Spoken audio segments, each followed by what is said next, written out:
We'll go right into our next speaker. Dr. Paul Pauca is an associate professor of computer science at Wake Forest University. His research interests include mobile technology for disabilities, 3D imaging, and gaming for older adults. Dr. Pauca, along with some students, created Verbal Victor, a mobile app that allows people, especially children, with communication disabilities to easily communicate with each other. Dr. Pauca?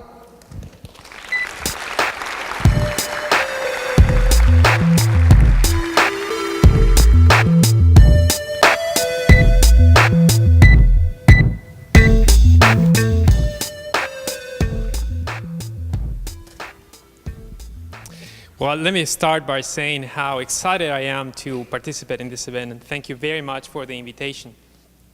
What I want to talk to you today about today is work that has been going on in the computer science department at Wake Forest that is leading to the creation of apps for disabilities like Verbal Victor. Some of you might have seen on some media outlets some information about Verbal Victor. Also our efforts to transform the field of assistive technology. But this story really starts with my son, Victor. So I came to Wake Forest in 2002. I'm a professor, husband to Teresa, and at the time, father to two amazing daughters, Sophia and Francesca, who are now 12 and 9 years old, respectively. Then in 2005, their little brother, Victor, who they call our inspiration, was born. And thus started our path into the world of disabilities, technology, and higher education. Little Victor had a rough start. He was hospitalized several times over the period of his first 2 years with life-threatening conditions. Though we didn't know at the time, Victor was born with a serious and rare condition called Hopkins Syndrome. So Victor is missing a small piece of his DNA in chromosome 18. And if you imagine the human DNA as an encyclopedia consisting of about 1,000 pages, Victor's missing roughly 2 pages.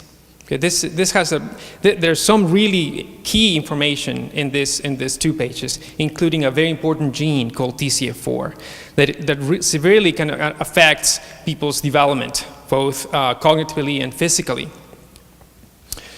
So, at about a year of age, Victor started receiving physical and occupational therapy. Being the great mother that my wife is, she managed to get him an extra session of physical therapy a week to compensate for the time that he spent in the hospital.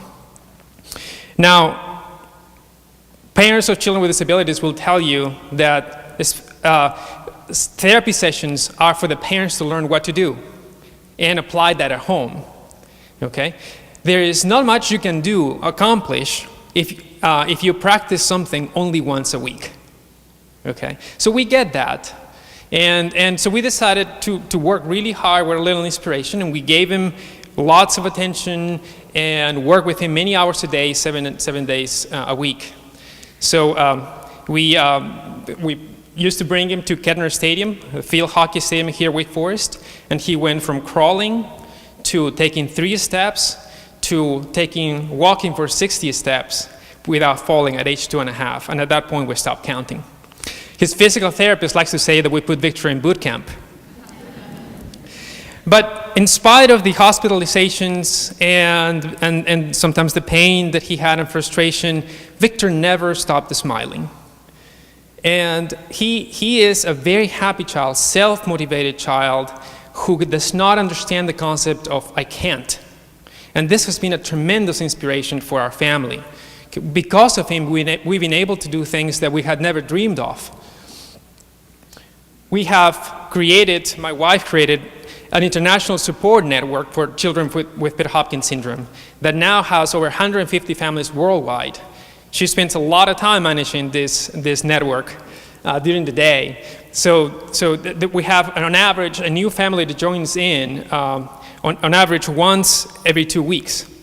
We have also created the Hopkins Syndrome Fund under the Winston-Salem Foundation to promote awareness and research on Hopkins Syndrome. Together with the other families and friends, we have managed to raise over $34,000 in less than 2 years. And I'm happy to say that we're about to give our first research grant for Hopkins Syndrome. Now, children with Hopkins Syndrome and children like many other children with other conditions are severely affected in terms of their speech and communication. Okay? Many of the children have pretty good receptive language, but cannot express their needs. They find it very hard to express their needs. Victor started receiving a speech therapy roughly the time he started to walk.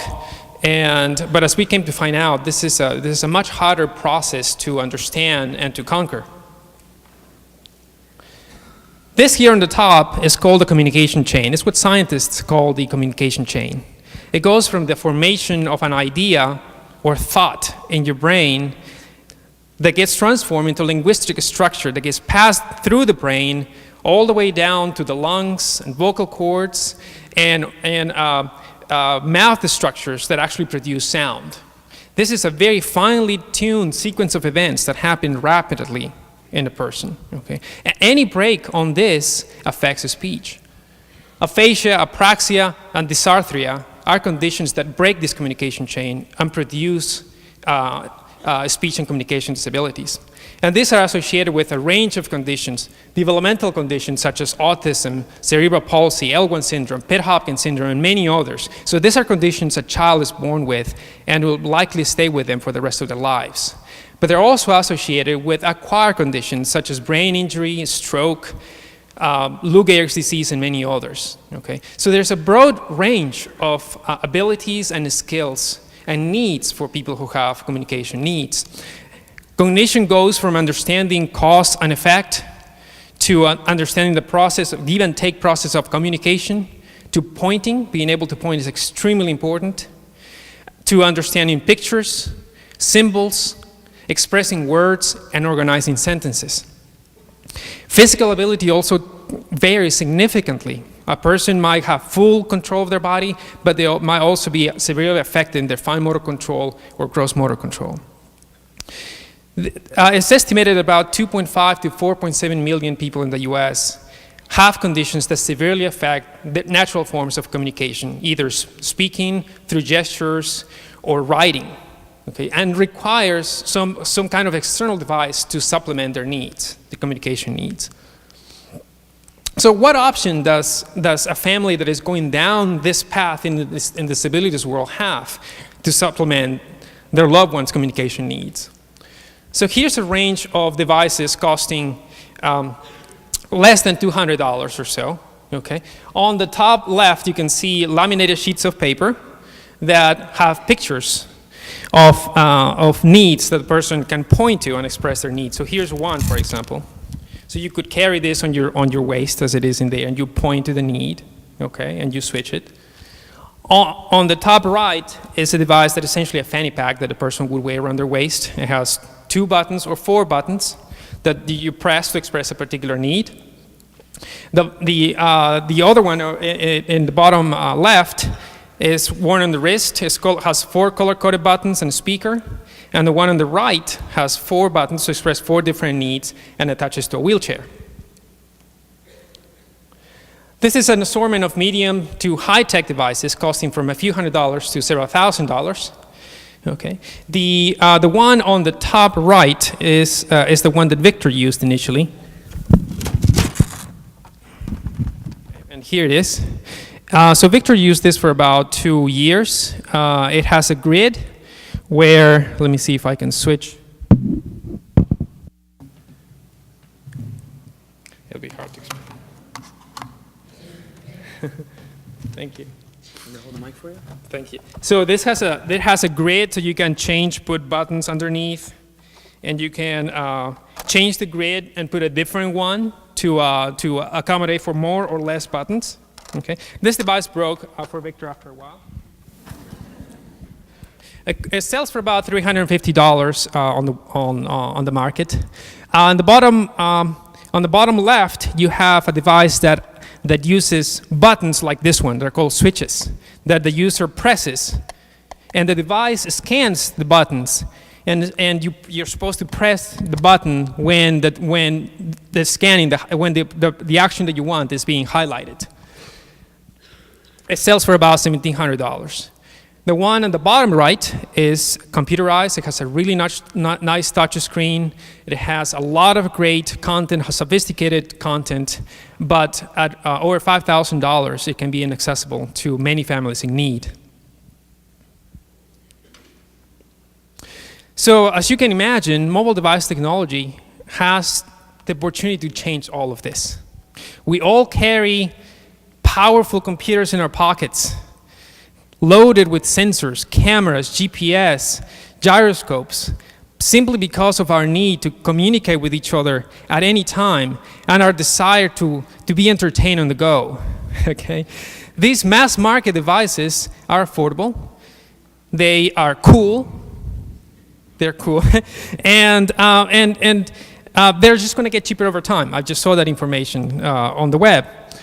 So being a scientist, I also work and realize I'm aware of the great advancements being made in computer science, in engineering, in many other fields for military commercial applications. So one of our objectives is to reach out and empower people with disabilities by translating this technology into the world of assistive devices, assistive technology, but by bringing innovation, creativity, and allowing people with disabilities to have the same opportunity to use affordable technology as everyone else.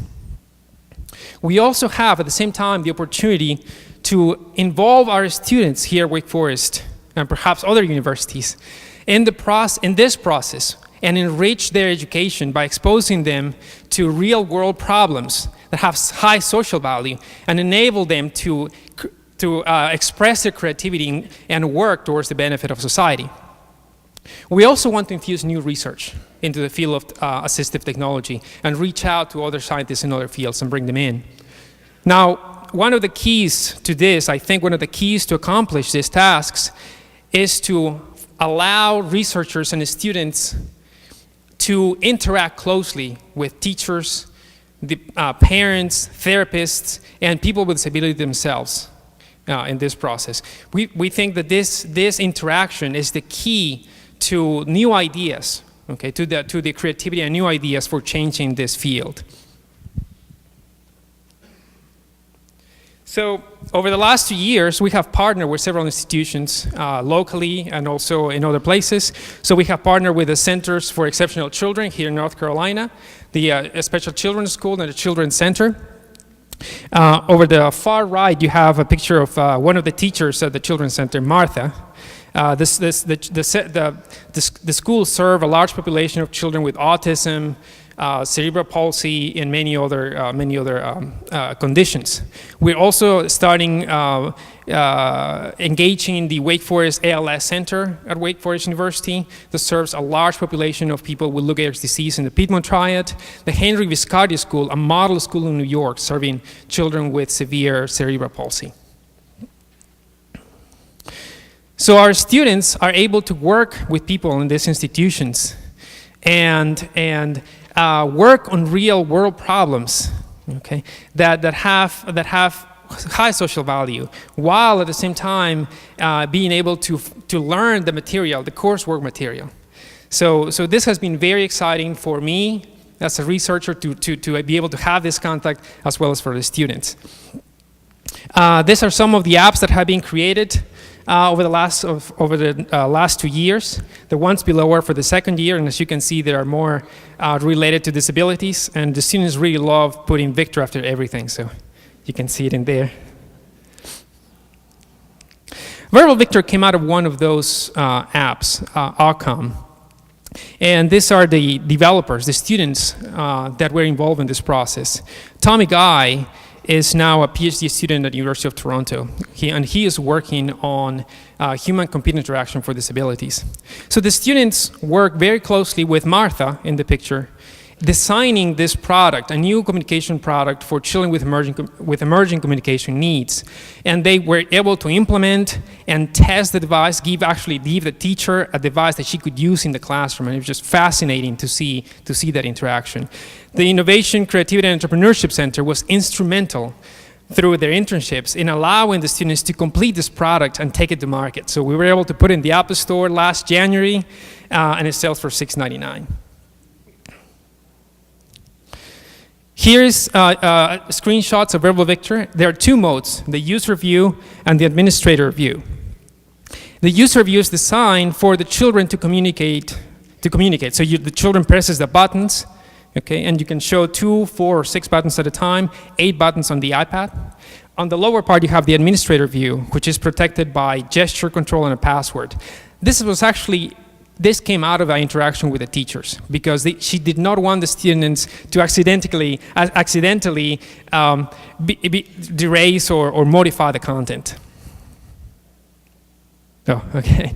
So we have sold nearly 3,000 copies, have been downloaded worldwide, all over the US, Europe, Canada, and we're reaching places like Chile, Colombia, South Africa, Kenya, South Korea. It's just really been amazing. So Victor has his own iPad. This is what he takes to school.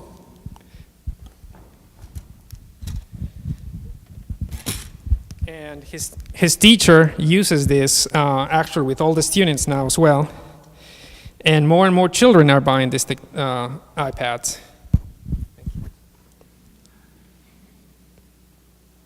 So I don't know if you see it, but there's Verbal Victor. So this is designed to show 2 pictures at a time, but you can scroll and get any number of buttons. Spaghetti. Let me increase the volume here.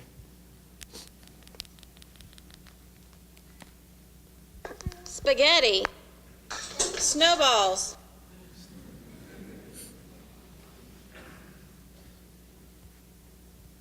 Sleep.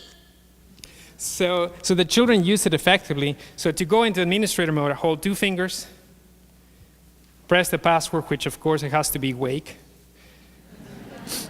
And now you have access to administrator view. Here I would really like to add a button, and this is really what is fascinating to people, is that I can add a button on the fly. So for posterity, I want to take a picture of the audience. Okay, it's not a very good picture, but it's there.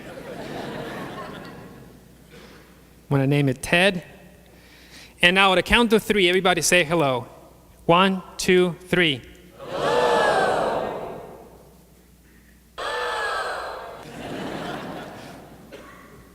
There, so now you are in Victor's device. So this has been fascinating with the touch of it's so simple to add content, and for children with emerging communication needs. So there we go.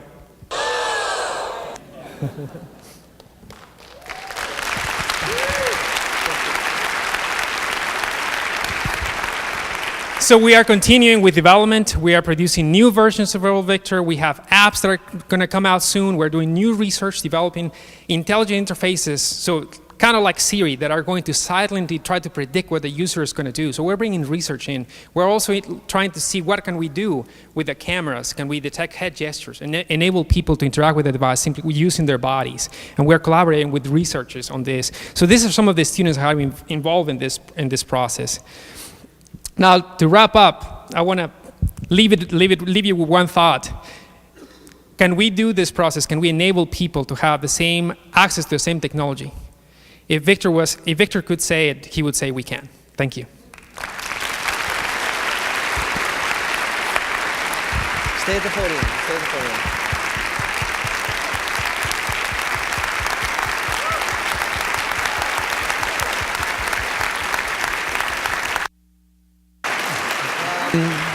Dr. Pauca, thank you very much. I had one question, and my question was, for people in the audience that might not be physical therapists or researchers or scientists, is there anything that they can do to help you and your team on your quest?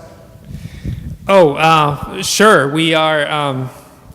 That's a really good question that I need to learn how to answer. So talk to us. I'm very excited about involving students and agencies. There's a lot of opportunities, a lot of what we call low-hanging fruit, and we really want to enable this and make open up, even up the field for disabilities. Thank you. Thank you.